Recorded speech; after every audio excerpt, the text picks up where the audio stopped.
Today I'm going to show you how to create a course in Thinkific for your online course school. Without further ado, let's go ahead and get started. So I am inside of Thinkific, and here you're going to see that there's lots of options to begin, but we're going to go ahead and get started by going to the theme library. So before you even create your first course, you got to make a beautiful online experience for your students. And so that's why I love all the different themes that you can choose from. We've got the ability to customize it to the way we want it to look. I already have this Empire theme selected, but I want to show you all the cool different types of themes that Thinkific has. This is really helpful, especially if you're not a designer or someone who's really good at customizing your web experience.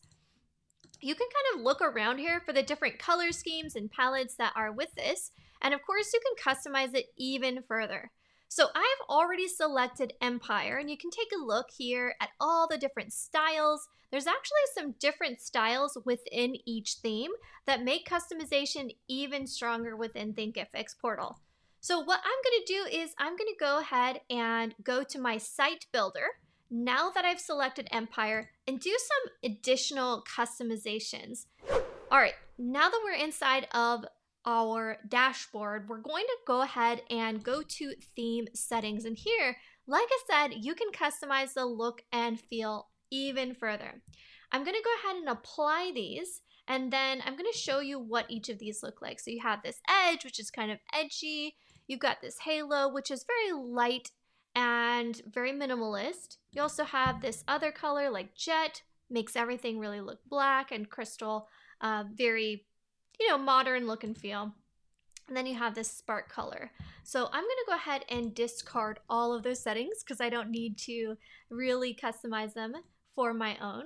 But here's where you do all of your branding. And so what you're going to do is you are going to customize this either by entering this area, which is your hex code, or you can actually enter in your own hex code if you have a branded guide for your business. Now, this is really important if you are wanting it to look somewhat like your website. So you can actually drag with your cursor all these different colors. You can change it here. You can actually change the different types of colors here. And again, I don't really need these colors to be changed, so I'm not going to actually apply them.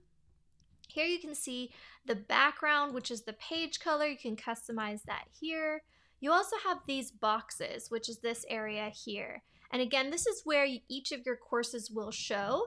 And then you have different text and links. These links are going to be super helpful if you're going to make your specific course stand out on your dashboard. And again, this is really just to create an elevated experience for your students, as well as make everything look consistent with your website as you currently have it. All right, now that we're done pretty much with the headers and footer colors, the background colors, the text and links, and the primary button, meaning this is the button that students can actually go ahead and select, I'm going to go ahead and go back to my area under theme settings. So we've played around with the styles. These colors are, again, kind of what we played around with. And you can get really specific with these colors. I'm not going to go too much more in depth with colors because that's an entirely different course, but here's where you can customize all of your typography.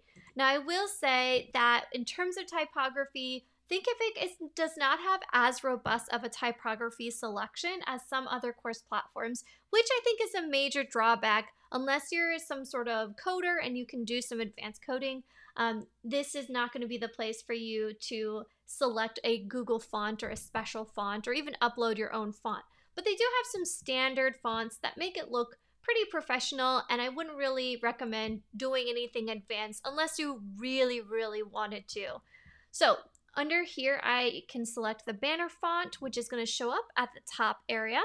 I can also select different fonts for the weight, the heading font, heading weight, and you can go down to the different kinds of body font you want. Now, I stick with a 16 pixel recommendation for the base font size, but you can play around with the size and the type and the weight. All right, now that we've selected our font, You can even customize your favicon on the Thinkific dashboard. I don't really feel that that's necessary for me, but if you wanted to, you can definitely add your own logo. All right, now that we're done with our Thinkific and you're not dying, you might be worrying about how you can actually put this together. So let's go ahead and go back. So let's go ahead and head on over to the actual area where we can actually customize our own courses. So I'm under managed learning content, and we want to go ahead and create our new course. I'm going to select blank, and then I am going to enter in that I'm going to select that template. So here's where you're going to create your course name. And I have created this course. And now that it's created, it's going to give me this blank template. And now I can do all of the things with creating it, publishing it, and letting it go into the world. So with that being said, before we even hop into the actual curriculum, I'm going to go ahead and select settings. Settings is where you want to make sure that you have everything entered in before you even hit publish. So under the basic settings, you have your name, your course URL, your instructor. You can also add if it's a private course, hidden course, or add any sort of security settings. All right, now that we have the basic settings down, it's time to upload our course image and description. Now notice here under this image, it does give some suggested dimensions, which is super helpful. You can easily customize it inside of Canva, which is one of my favorite tools, and upload it directly here. Here you're going to enter in a brief description, and this is really great to make sure that students who are just searching your dashboard are aware of ways that they can purchase your course. All right, so now that we have the awesome course description, I'm going to select save, and you'll notice on the bottom left corner that little icon will pop up. It's just saying success, it worked. Sometimes things don't always save, so you always want to make sure that you have an area to access the information easily on your hard drive or on a piece of paper or somewhere on your computer. Now that we've done our course image and description, we're going to go ahead and go through the primary look and feel. We have the course player logo. I don't really need this to be there. The primary color, I'm pretty happy with. I've just chosen one of my custom colors. And then I can choose a light theme or a dark theme. Right now, I'm choosing the light theme because that fits my own branding. You also can do some other things like course progress completion. You can do some more advanced settings with page code. I'm going to go ahead and skip on over to the most important part, in my opinion, and that's your primary pricing. Your primary pricing is going to be either free, one-time payment, subscription, or a monthly payment plan. Now in this case, I'm going to go ahead and select a one-time payment option, and I'm going to add in $150. I'm going to keep this blank because it's unlimited access, and I like to give lifetime access for all of my courses. You can also offer additional pricing such as payment plans, but I'm going to go ahead and select save, and again you see that pop up right there. Here we have some other exciting information. This goes into drip settings, which allow you to customize lessons that will be released over time, but we're not going to worry about that, so we're going to go ahead and leave that blank. Now over here you can see the course published status. This gives you the ability to customize it if you are ready to sell. You can also do a pre-order as well, but until you actually click on published and you click that save option there, that's going to be something that you want to go ahead and leave in the draft settings, okay? So again, we're going to keep it in the draft settings. It's not published. And once we're ready, we can actually customize our curriculum inside of Thinkific.